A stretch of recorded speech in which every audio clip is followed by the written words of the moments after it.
Thinking of diving into Dune Part 2? Whether you're brand new to the story or a Dune fan, these essential details will make your adventure through the sands even more thrilling. First, a little background. Dune is set 10,000 years into the future.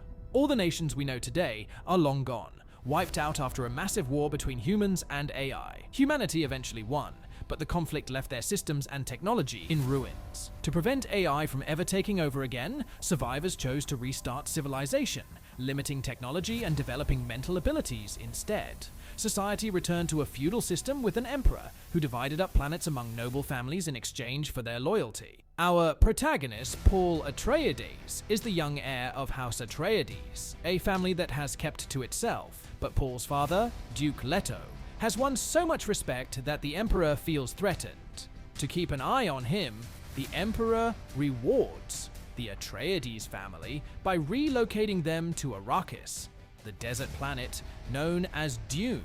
It may look like a wasteland, but Arrakis is precious for one reason: spice. This substance is essential for space travel, leading to the saying, "Who controls the spice controls the universe."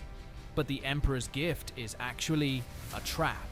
Arrakis was originally ruled by the Harkonnen family, known for their ruthlessness. They're furious about losing their territory and plan to strike back.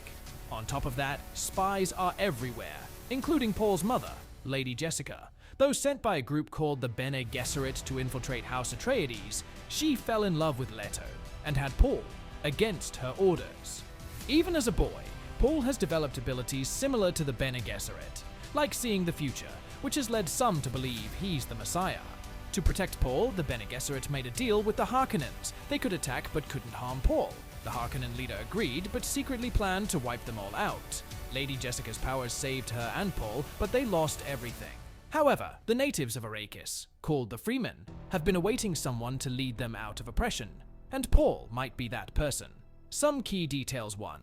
Spice and sandworms. Spice can only be produced by giant sandworms, unique to Arrakis. These massive creatures are hard to kill, and though water is deadly to adult worms, young ones absorb moisture and produce spice as waste. This makes the desert the ideal place for continuous spice production. 2. The Fremen. These desert-dwelling people have bright blue eyes due to spice exposure. Their running style avoids rhythmic movements to avoid attracting sandworms, which sense vibrations. Lacking water, they respect any source, including saliva. They invented a moisture recycling suit that captures and stores bodily fluids, allowing them to survive in the desert with minimal water loss. Their energy shields block fast projectiles, but can be pierced by slower, melee weapons. 3. The Bene Gesserit. This cult-like sisterhood is made up of women trained to control others through subtle commands.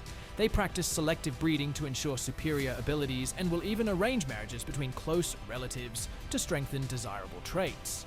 Their powers are boosted by a toxic liquid called the Water of Life. Drinking it is a dangerous initiation that can grant new abilities.